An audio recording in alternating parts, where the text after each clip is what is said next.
বন্ধুরা তোমরা কেমন আছো? আজকে মিনি কিচেনে রান্না করলাম মাছের মাথা দিয়ে পুঁই শাক দিয়ে চচ্চড়ি। এই রান্নাটা করার জন্য এখানে আমি নিয়েছি কুমড়ো, আলু, আদা বাটা, লঙ্কা বাটা, দুটো শুকনো লঙ্কা আর পুঁই শাক আর একটা রুই মাছের মাথা। এখানে সব সবজিগুলো কেটে ধুয়ে পরিষ্কার করে নিয়েছি। চলো তাহলে ভিডিওটা শুরু করা যাক। ভিডিওটা স্কিপ না করে শেষ পর্যন্ত দেখতে থাকো। তারপর আমি উনুনের জালটা ধরে উনুনের পরে বসিয়ে দিলাম কড়াই, আর এই পাশে উনুনের পরে বসিয়ে দিলাম জলের হাঁড়ি। এবার কড়াইটা গরম হয়ে গেলে তার মধ্যে দিয়ে দিলাম পরিমাণ মতন তেল। দিকে কড়াইয়ের তেলটা গরম হতে থাকুক, ততক্ষণে মাছের গায়ে দিয়ে দিলাম লবণ। এবার মাছের গায়ে দিয়ে দিলাম হলুদ গুঁড়ো। মাছের গায়ে লবণ হলুদ দেওয়া হয়ে যাবে আর মাছের গায়ে লবণ হলুদটা ভালো করে মাখিয়ে দিতে হবে। এখন কিন্তু আমার মাছের গায়ে লবণ হলুদটা মাখানো হয়ে গেছে। এদিকে কড়াইয়ের তেলটা গরম হয়ে গেছে, কড়াইয়ের ভেতরে দিয়ে দিলাম মাছের মাথাটা। যেহেতু মাছের মাথাটা অনেকটাই বড়, ওর জন্য আমার সময় নিয়ে আস্তে আস্তে মাছের মাথাটা ভেজে নিতে হবে। মাছের মাথা দিয়ে এরকমভাবে চচ্চড়ি কে কে খেয়েছে আমার কমেন্ট করে অবশ্যই জানাবে। এখন কিন্তু মাছের মাথাটা এক পাশ ভাজা হয়ে গেছে, আর এক পাশ উল্টে দিলাম আমি। মাছটা আমি আর এক পাশে একটু ভালোভাবে ভেজে নেব। মাছের মাথাটা আমার দুপাশই ভালোভাবে ভাজা হয়ে গেছে। এবার মাছের মাথাটা আমি ভেঙে নেবো, কারণ আমি চচ্চড়ি করবো তো এমনি মাছের মাথাটা আমি ভেঙেই দিতে হবে। মাছের মাথাটা আমি ভেঙে নিয়েছি, আরও সুন্দরভাবে ভাজা যাবে, তাই মাছটা আরও কিছু সময় ভেজে নেব। এখন কিন্তু আমার মাছটা ভালোভাবে ভেজে নেওয়া হয়ে গেছে। এবার আমি মাছের মাথাটা বাটিতে তুলে নিলাম। মাছের মাথাটা তুলে নেওয়া হয়ে যাওয়ার পর কড়াইতে দিয়ে দিলাম আরও অল্প পরিমাণে তেল। তেলটা গরম হয়ে গেলে তার ভিতরে দিয়ে দিলাম অল্প পরিমাণে পাঁচফোড়ন। তারপর আমি পাঁচফোড়নটা একটু ভেজে নিলাম। তারপর কড়াই তেলের পর দিয়ে দিলাম দুটো শুকনো লঙ্কা। শুকনো লঙ্কা দুটো দেওয়া হয়ে যাবে, আমি একটু খুন্তিতে ভালো করে নাড়াচাড়া করে দিলাম।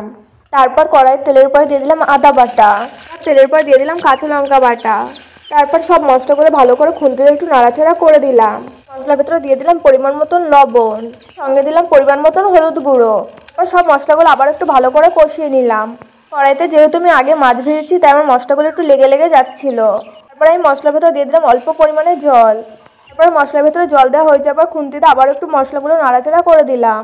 যতক্ষণ না মশলা থেকে তেল ছাড়ছে ততক্ষণ মশলাগুলো এইভাবে কষাতে থাকতে হবে। এখন কিন্তু মশলা থেকে তেল ছেড়ে দিয়েছে, তার মানে মশলা কষানো হয়ে গেছে। এবার আমি মশলার ভেতরে দিয়ে দিলাম কেটে রাখা আলু। আলুগুলো মশলার সাথে কিছুক্ষণ ভালোভাবে কষিয়ে নিতে হবে।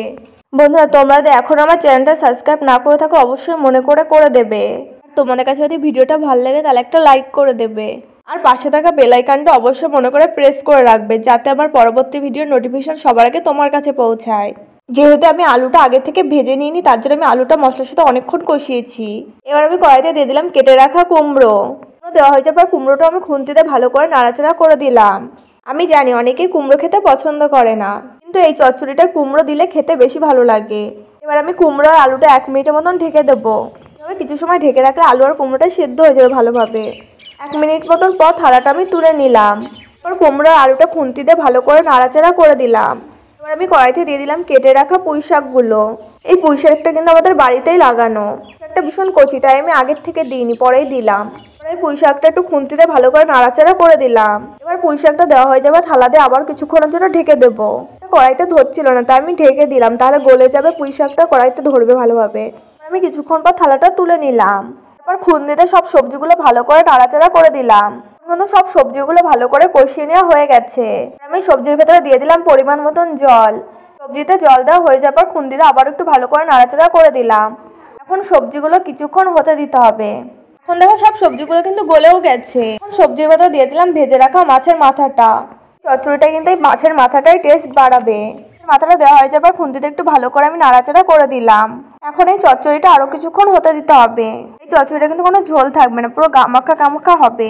এখনো চচ্চড়িটা অল্প একটু ঝোল আছে, তো আমি সেটুকু শুকিয়ে নেব। এখন কিন্তু চচ্চড়িটা আমার প্রায় রান্না করা হয়ে গেছে। চচ্চড়িটা নামানোর আগে আমি দিয়ে দিলাম অল্প পরিমাণে চিনি। চিনিটা দেওয়া হয়ে যাওয়ার পর খুন্তিতে আমি একটু ভালো করে আবারও নাড়াচাড়া করে দেবো। চিনিটা গলার জন্য চচ্চড়িটা আরো কিছু সময় হতে দেবো। এখন কিন্তু আমার চচ্চড়িটা রান্না করা হয়ে গেছে। আমি চচ্চড়িটা বাটিতে তুলে নিলাম। তোমাদের কাছে আজকে রান্নাটা কেমন লেগেছে অবশ্যই কমেন্ট করে আমাকে জানাতে ভুলবে না। ভিডিওটা ভালো লাগলে একটা লাইক করে দেবে। তোমরা মিনি কিচেনে আর কি রান্না দেখতে চাও সেটা কমেন্ট করে জানাতে পারো। চচ্চড়িটা কিন্তু খেতে হয়েছিল খুব টেস্টি।